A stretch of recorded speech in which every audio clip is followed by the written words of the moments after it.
What's up everyone, Kaze no What If is here with What If Luffy traveled back in time. Before we start, if you like the video, like it, share with your friends, comment, and let's start the video. The houses were built with several beams of wood and opaque walls.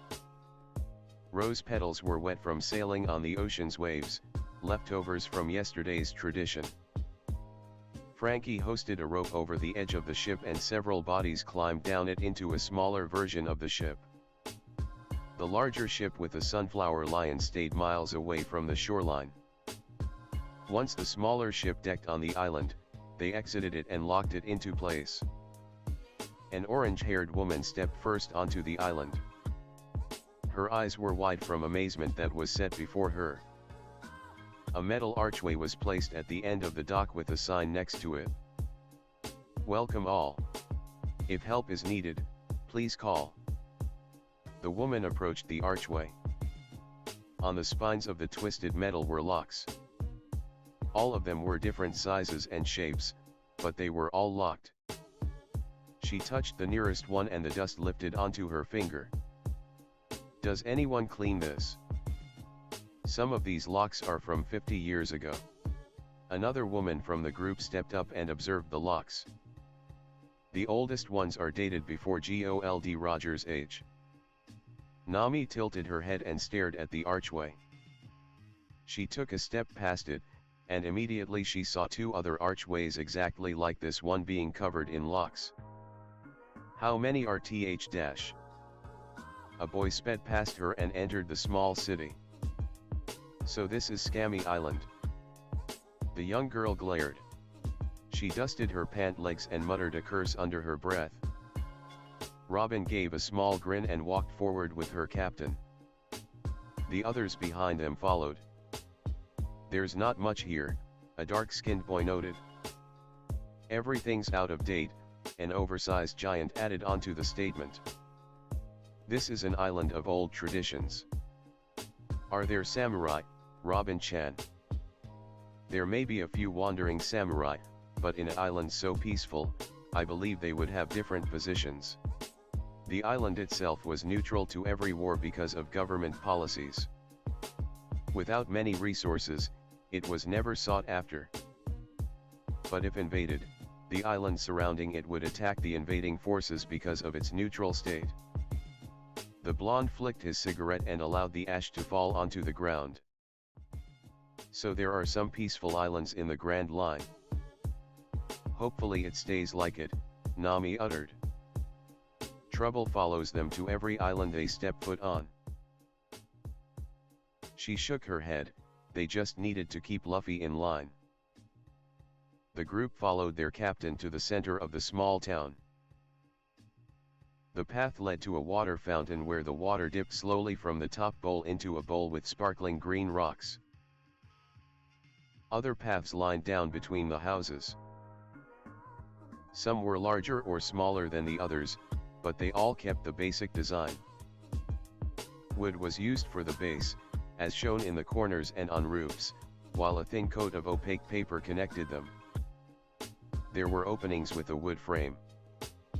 Frankie walked next to Sanji. "Where do you think the inn is?" "Every house looks the same. Shouldn't there be signs outside?" Usopp wondered out loud. How was one supposed to know which was a house and which was a shop? "There is someone, we should go ask him." Sanji pointed to the man who was 2 houses away from the water fountain. Luffy walked forward, but he was quickly pulled back by the blonde. "We don't need trouble." In response, the black-haired boy gave a pout and grumbled. Nami went toward the man. "Hello. We need some help here," she pointed to her group. "What kinda help are ya looking for?" "Where would an inn be?" The man chuckled and pointed across the lot. "Right there. First house to the left of the docking trail." "Thank you," she nodded and went back to her group. "They must be friendly here. The inn's right next to the path we just took." She pointed to the spot. Thanks. Luffy shouted at the man before heading to the building. The others followed him. The building was as small as others, except for a blue strip above the door. Color-coded. Frankie uttered. Blue is the color of rest and night. The others shrugged and went inside the place. The doors were pushed inward and they walked through the wooden door frame. Hello? Usopp questioned. A man appeared from the back of the greeting room. He pulled on a blue headband and looked at the 6 pirates. 6 rooms. There's 2 others. 8 rooms please. Robin answered him. Then you get the first 8 rooms. 4 on the left, 4 on the right. Under what name? Sunny, Frankie stated. The man looked confused for a moment before writing the name onto the sheet, repeating 8 times. Done. Before they stepped out, Nami looked at the man behind the desk. Are there any shops nearby? Look for the yellow above the doors. Red means diner, but there's only one in town, it's near the forest. Blue is this inn or pubs, green is other types of businesses. If you have any questions, just come back or ask around. She nodded at him, then turned around to follow after the others. They were already separated into groups. Frankie and Robin were heading back to the ship to get supplies and the last 2 members, Luffy and Usopp, were heading to the diner. It only left Sanji, who was waiting for her. He would, of course, be her camel while shopping. The orange-haired walked next to Robin. Could you go with Luffy? Robin looked at her captain and nodded. It will be no problem. Nami gave a sigh of relief and left with the blonde to go shopping. Frankie traveled back on the path to the dock. This left Usopp, Luffy and Robin alone. Shall we go, Luffy-san? Usopp grinned. The forest is that way, he pointed west. The other boy smiled from ear to ear. Race, yeah, there. He stretched his legs and jumped from one place to the other. Shit, Usopp muttered. He picked up his bag from the ground and flung it around his shoulder. He moved quickly behind Luffy. This is going to be fun, Robin giggled and walked after the 2. Chopper turned back into his brain point after moving the last bag onto the ship. With only Brook staying on the ship, they were hiding their valuables in the bottom of the ship. The other items, such as clothes and brushes, were moved onto the smaller boat. Zoro was already there with Frankie once Chopper was done with the last load. Brook sat out and looked at the 3 boys. With a smile, he called out good night. Chopper repeated it back to him with a greater smile. The sun was already setting against the ocean. Lights on the island began to glow. Chopper's mouth dropped in awe. From this distance the lights looked like fireflies. Each one was glowing so it vibrated against the simple decor. It was even more amazing up close. Candles were lit inside of paper lanterns. The pattern on the lantern was reflected against the walls. So cool. Frankie poked the small reindeer. We could always get some on the ship. Awesome. Zoro nodded, but something so fragile wouldn't last long on the ship. The boat reached the deck, and once more Frankie tied the small version of the Sunny up. The 3 began to carry the luggage to the inn, but Chopper halted and the 2 glanced back. Locks.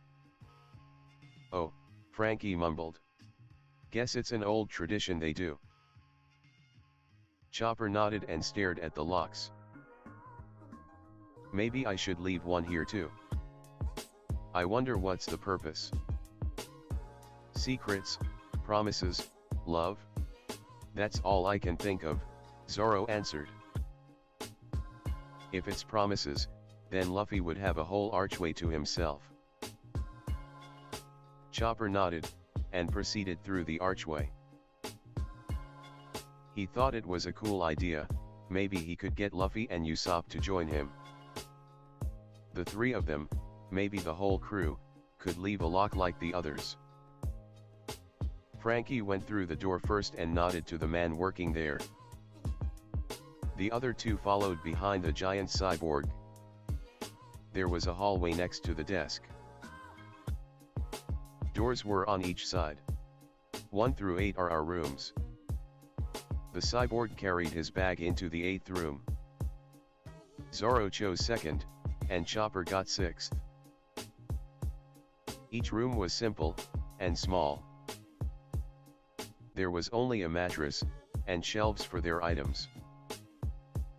And with only paper separating them, it was easy to hear the others moving around. They placed the other bags into the rooms, having the crew members sort it out afterwards. Going back into the hallway, they glanced down at it. It was a lounge for the guests, in which they were the only guests at the moment. The man working there appeared behind them. Hot springs are on top of the hill, a part of the inn and local. The man disappeared back into the greeting room. Chopper gulped and slowly turned around. The man appeared so suddenly that it sent chills down his body. "Where's the others?" the green-haired asked. Straw Hat, Long Nose, and Nico Robin are at the diner. The other two are shopping. Frankie paused between the two sentences, trying to remember where Sanji and Nami went. "Look for the yellow dash." "Yellow what?" the swordsman questioned. Frankie rolled his eyes and walked outside. He pointed to the stain above the door, a blue, and looked back to them. "Red above the door is the shops. Yellow is the diner, which should be next to the forest." "Met back up at the blue?" Chopper questioned. The cyborg nodded. "I'm gonna go shopping before it's too late." He started walking away into a column of houses. He looked above every door, hoping for the yellow marker. "This place is confusing," he grumbled. It was loud enough that the two pirates heard. Zoro took the lead and started walking down a different path until the reindeer halted him. "This path leads to the hill. We are supposed to go to the one that's by the forest." "Oh," was all Zoro could say. He turned around and started once more once he caught sight of a tree lean over the houses. The two traveled along the path, crossing the paper houses and archways. Finally they reached the forest. "Red is dinner, there it is." He went to the door 2 houses away from their path. The small reindeer followed behind, with his hooves trotting on the dirt path. The lights were glowing more brightly now that the sun set. The supposed diner had a few more windows than the other buildings next to it. There was a panel of smooth wood on each side on the door that ended once it connected to the windows on each side. Zoro swung the door open and glazed around the place. It was much more open than at the inn. Several tables were placed around the room, and a few chairs at the counter. The green-haired swordsman quickly caught sight of his captain, who was laughing with chunks of rice in his mouth. The short grain rice fell onto his shirt and stuck to the fabric. "Luffy! Usopp! Robin!" the hairy doctor squealed as he ran up to them. You were just about to miss the party, Usopp snickered. He picked up one of his rolls and popped it into his mouth. Brook stayed on the ship. Last time, there was a riot when he came on land. Said it was better safe than sorry.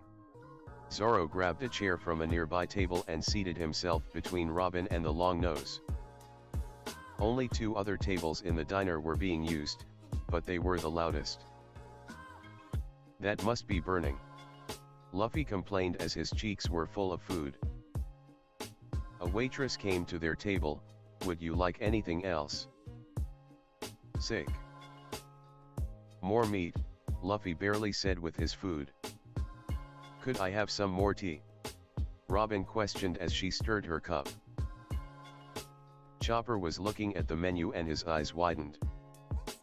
Drool started to form at the edges.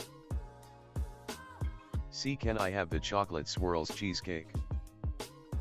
And I, Captain Usopp, will have the, he paused, hot chocolate. She looked above her paper. Is that all? The black-haired nodded in response and the girl went on her way again. Her trail led to the other table across the room before coming back to the bar. The outside design stays with the old tradition, but the citizens seem to act differently. The elder woman took her napkin and brushed her chin. Just wait until you find the elders, Usopp motioned with his hands. And not that they are bad or anything, just meaning they would be more honest. Keep with the old ways. Maybe. There should be more information about this island within a building marked with green. Zoro's gaze slowly moved and stayed on Robin. How are you supposed to find it with only one clue? There's more signs to mark the buildings. This diner had a different layout than the inn, and a change on the outside. This leads me to believe something regarding the history of this island would be one of the oldest buildings, or the tallest. A green marker indicates a different building than one of shopping, diner, or the inn. There's nothing on the boat about this island. Chopper questioned. Most are from the outsider's view, which shows very little changes than those who live on the island themselves. Sounds boring, Luffy said. I wonder if there's dragons on this island. Robin said old tradition, not old folk tales. The waitress came back with their dishes and drinks, placing each in front of them. Usopp picked up a spoon and dunked it into the cup before slipping from the spoon. It was piled with cream and a tiny pillow look-alike, which could be marshmallows. Thanks, he nodded. Enjoy your food. You too. Better keep the sake coming. Zoro took a gulp from his cup. This saved Usopp from embarrassing himself in front of the kind woman. Chopper looked at a grandfather's clock in the corner. Shouldn't Sanji and Nami be done by now? They must be at the inn, Usopp answered. More meat for me. Luffy is excited. He grabbed a chicken leg from the table and stuffed it into his mouth, biting through the bone. It cracked and shattered, pieces flung across the table, barely missing Zoro, who dodged in time. Even Usopp jumped. Hot chocolate started spilling from the edges of his lips. Watch it. Sorry, the captain grinned with meat stuck between his teeth. The dark-skinned man gulped the rest of his sake down while giving Luffy a deadly look. It wasn't long before he changed direction to the girl coming back with his refill. Usopp popped his late roll in his mouth. I'm gonna go back to the inn now. His hot chocolate cup sat on the table with a slip left. It's getting dark. I'm going to. The small reindeer popped off his seat. His hooves smacked against the ground as he went out the wooden door with Usopp. Looks like this has to go into the ship, Nami mumbled out loud. Their rooms were sizes of a walk-in closet, giving her no room for their shopping items. With the ship nearby, it shouldn't be a problem, plus with Sanji's service, she doesn't have to break a sweat.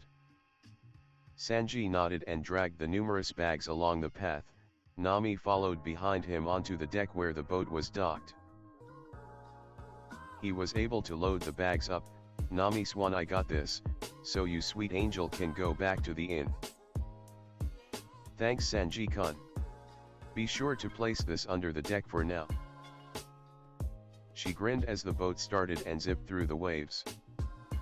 She could go back, but none of the crew members were there yet. She could always go visit their hot springs on the hill, but with the sun sitting, being indoors was a safe bet. Tomorrow they could explore the island more thoroughly. There were other small communities other than this one, because it was so spread out with forests and large hills the size of mountains parting them. I could always go find Luffy and the others, but they should be heading back by now. She rolled her eyes and gave a sigh. They will be back soon enough. Her footsteps marched back to the water fountain and she turned to the inn. Inside, they changed the worker. It was a middle-aged woman who saw her years of hard work. Welcome, she greeted. I have a room, under Sunny, here. Oh yes. Those are the only ones reserved tonight, the woman smiled tightly with her eyes shut. Mukio stated so before leaving. The sheets and blankets are already in your rooms, along with your other items. Great, now I have to search for my bags, she thought. No keys. No locks, the woman kindly stated. Your rooms are assigned to the first aid. The orange-haired moaned and went back into the hallway. She opened the first room, which was only a potato sack filled with a few items. Luffy's bag. She moved on to the room across, but only found one bag that belonged to Zoro. Nami found her 4 bags in the third room, next door to Luffy's. Zoro and Chopper must have placed them from the order the crew joined. Thoughtful, maybe too much for Zoro, though. She shrugged and entered her small room. Nami tugged on the blankets and lifted them over the mattress. Pillows were already fluffed at the end. Good night, she absently thought before leaving. The inn's door opened and 2 pirates entered. Which room's mine again? The other voice was high-pitched, the 4th room. Across from Nami's and next door to mine. No locks. Sanji's next door and Robin's room would be on the other side. She cursed under her breath, we will need to change the order tomorrow. Well, night Chopper. The dark-skinned Longnose yawned and opened his door. Instead was his backpack and another bag. Chopper entered his room, and quickly got under the blankets. There wasn't much heat kept inside of this house. You may be thinking, there's another one of these. Why do we have to read so many time travel Luffy stories? And yes, here's another one of them. But, this time with different takes on the arcs, and a minor change to the crew. There may be pairings, there will be different character reactions, and dumb plot devices, but that's for another time. What's different about this story and others? The crew is a different gender. Luffy may actually break the timeline, some favorite characters are missing, some time travel side effects on Luffy. And it stops before the Whitebeard War. What are the crew's names then? Nico, Sabi, Frankie, Eureka, Robin, Zora, Brooke, and Tony Chopper. I hope you guys enjoyed the video. If you liked it, subscribe to my channel for more fan fictions like this, and goodbye.